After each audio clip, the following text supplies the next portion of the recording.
정부가 미국산 사드를 국산화하기로 최종 결정했다.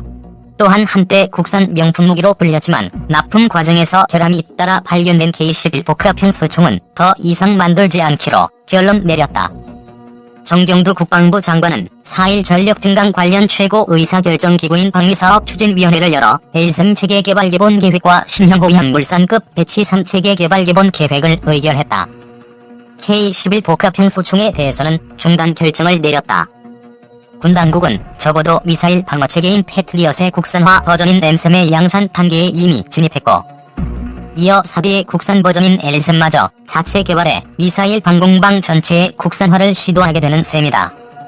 이번 결정에 따라 엠셈 사업을 주관하는 국방과학연구소는 이달 중으로 방위산업체를 대상으로 LSM 체계 개발 계약을 체결할 예정이다. 체계 개발은 무기로서 성능을 가진 완제품 상태를 말하며 2단계에서 성능 평가를 거치면 양산 단계로 진입한다. 체계 개발은 사업비 9,700억 원을 투입해 오는 2024년까지 완료할 계획이다. 체계 개발이 정상적으로 완료되면 2025년부터 2028년까지 양산 및 전력화 과정을 거치게 된다.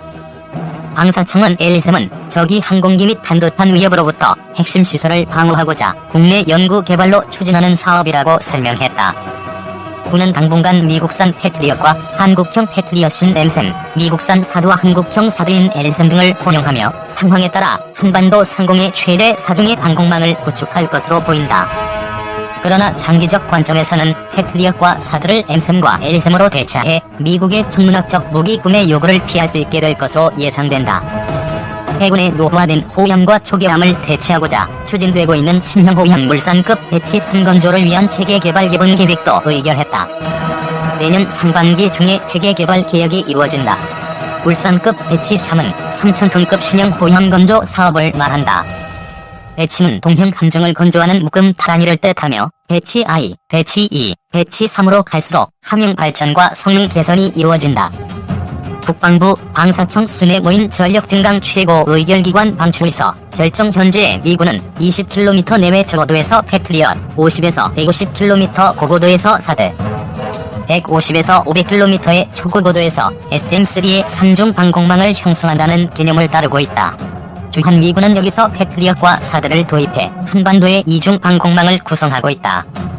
여기에 국산 요격 미사일인 엠셈과 LSM이 가세한다면 패트리엇, 엠셈, LSM, 사드의 4중 방공망이 한반도에 갖춰지는 셈이다.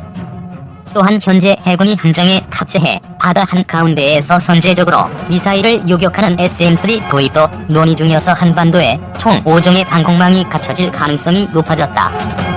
군은 패트리엇과 사드로 당분간 2중 요격망을 운영한 뒤 엠셈과 LSM이 완성되면 일시적으로 패트리엇, 사드, 엠셈, LSM 등 4중 방공망을 혼용하고 점차 국산 엠셈 및 LSM 위주의 2중 방공망으로 옮겨가는 방안을 검토할 것으로 보인다.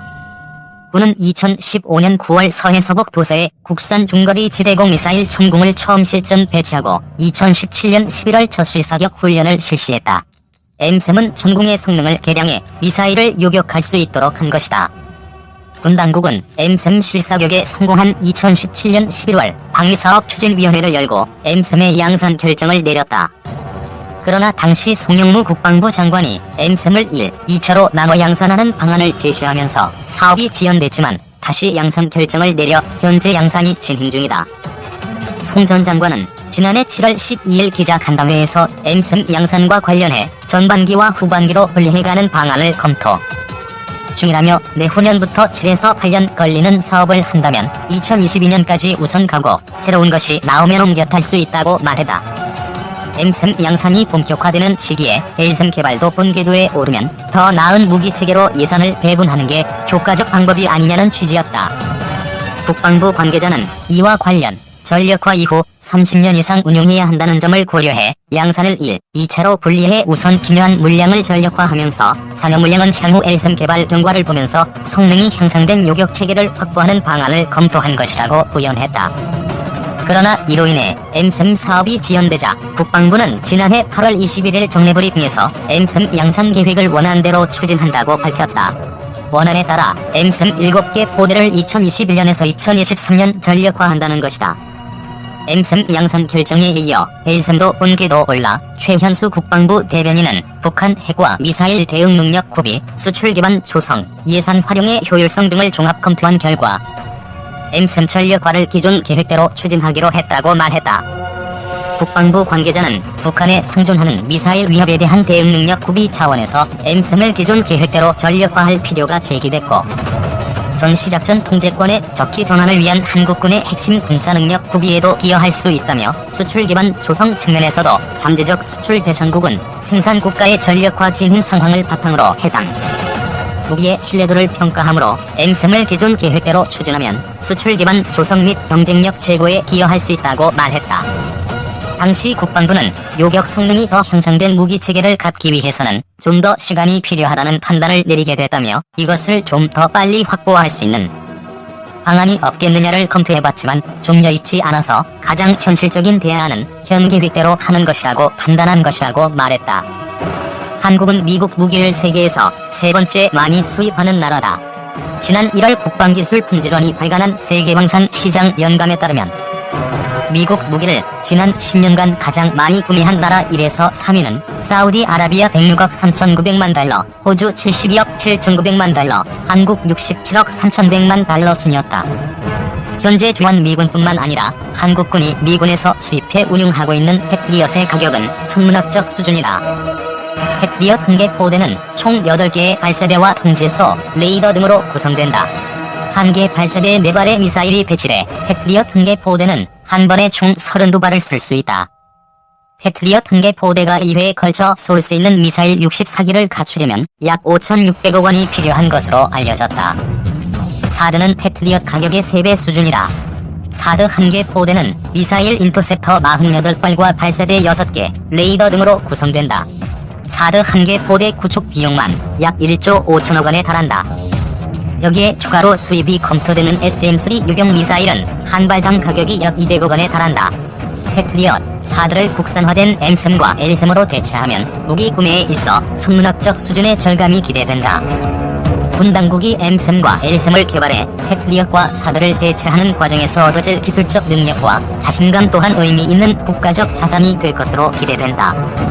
군 당국은 한국형 전투기 사업을 추진 중 미국이 F-35 구매 대가로 내걸었던 4대 핵심 기술 이전을 미의회 차원에서 거부하자 4대 핵심 기술을 국산화하기로 결론 내리고 사업을 추진해 4대 기술의 국산화에 성공한 상태다. 이로써 우리나라는 명실상부한 전투기 제조 가능 국가로 올라서게 됐다. 또한 엠셈의 양산 및 향후 예정된 실전 배치와 엘셈 개발 본격화에 따라 한국은 요격 미사일 제조 국가로 자리매김해 미사일 방어체계 수출국 대열에 올라설 수 있게 됐다. 북신형 SRBM, 사드 등 한국 MD 방어에 취약 38노스. 마이클 엘먼 국제전략문제연구소 선임연구원은 미국의 북한 전문 매체인 38노스에 일기고한 글에서 북측의 최신형 SRBM인 KAN-23, KAN-24 등은 남측의 패트리엇, 사드 등 시스템의 효율성을 떨어뜨리지만 남측의 요격 능력에 대해 여전히 취약하다고 밝혔다. 엘먼 연구원은 이에 따라 결과적으로 남측의 2개 지상 미사일 방어 시스템은 주요 자산 및 위력을 보호하는 데 상당한 역량을 갖추고 있다고 평가했다. 우선 엘먼 연구원은 북한의 미사일 위협에 대응하기 위해 구축된 한국형 미사일 방어체계에 대해 설명했다. 이에 대해 2017년 한국 정부는 한반도 내 사드 배치 및 운용이라는 미국 정부의 제안을 받아들였다면서 이는 핵3와 합쳐져 광범위하고 상향된 방어력을 제공하기 위한 것이라고 밝혔다. 이어 그는 북한의 KN-23, KN-24는 북한이 작년부터 시험 발사를 시작한 2가지 SRBM이라고 소개했다. 그러면서 이 2가지 SRBM의 최고 비행고도는 600km 이상이지만 목표물을 향해 날아갈 때 고도 50km 정도를 넘지 않는다며 이는 기존 스커드 및 노동 미사일과 다른 점이라고 부연했다. 또한 만약 위성 항법 수신기의 지원을 받거나 관성 항법 장치가 장착된다면 KAN-23, KAN-24 등은 뛰어난 정확성을 확보할 수 있게 된다면서 기존 재래식 고폭발성 탄두를 장착하는 것만으로도 군사적 가치를 보유할 수 있다고 부연했다. 엘먼 연구원은 사드 레이더인 AAN-TPY-2 및 한국군의 그린파인과 같은 장거리 레이더로 적군의 미사일을 조기 탐지해 패트리엇의 사격 관제 레이더를 지원할 수 있다고 설명했다. 마지막으로 그는 KAN-23, KN-24는 장거리 레이더의 탐지를 피하는데 스커드형 미사일보다 유리하다고 볼 수 없으며 화성-5와 마찬가지로 KAND와 킬체인의 조준에 취약하다면서 다만 그 기동성이 요격 과정에 미치는 잠재적 영향은 38 노스 등의 향후 보도 주제가 될 것이라고 전했다. 국방부 성주 사드기지의 지상수송 완료 노후 장비 교체. 국방부와 주한미군이 29일 한밤중 경북 성주 고고도미사일 방어체계 기지의 노후 장비 교체를 위한 육로 수송 작업을 시작해 이날 오전 6시에 마무리된 것으로 알려졌다. 국방부는 이날 어젯밤부터 오늘 아침까지 주한미군의 성주기지 지상수송을 지원하고 있고 마무리 단계에 있다고 밝혔다. 이번 지상수송은 성주기지에서 근무하는 한미 장병들의 근무 여건을 개선하고 일부 노후화된 장비 교체를 위한 것이라고 국방부는 설명했다. 다만 사드기지 공사에 반대하는 주민들과의 마찰을 최소화하기 위해 그동안은 공사 장비 및 자재 등을 헬기로 이송했지만 일부 장비는 규모가 커서 육로 수송이 불가피했던 것으로 보인다. 일각에서는 이번 장비 수송이 추가 배치를 위한 작업 아니냐는 의혹도 제기했다. 국방부와 주한미군은 작년 8월부터 사드기지 내 장병 숙소의 생활환경 개선 공사를 진행하고 있다.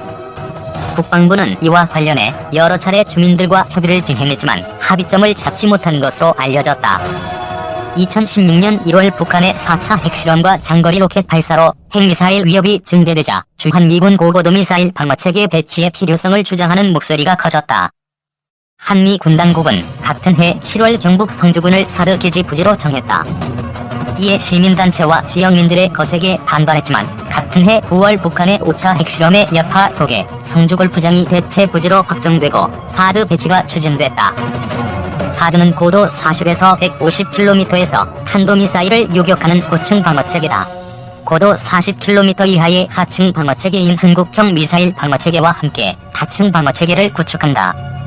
주한미군은 지난해 2월 국방부에 성주 사드기지 내 부지 70만 제곱미터에 대한 사업 계획서를 제출했다. 계획서에 따르면 국방부는 환경부와 협의해 일반 환경영향 평가 절차를 밟아야 한다. 일반 환경영향 평가 결과를 토대로 사드 최종 배치 여부를 결정한다는 게 정부 방침이다. 다만 일반 환경영향 평가 작업은 아직 시작되지 않은 것으로